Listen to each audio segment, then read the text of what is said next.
Всем доброе утро, друзья. У нас 6 утра.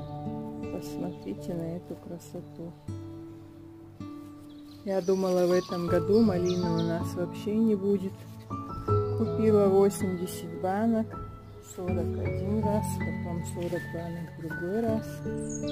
Заморозила, сделала варенье. А тут вот такой сюрприз. Посмотрите, какая прелесть. Через пару дней буду уже есть.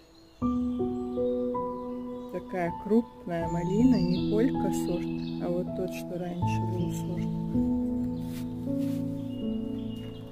Смотрите, и около виноградника разрослась.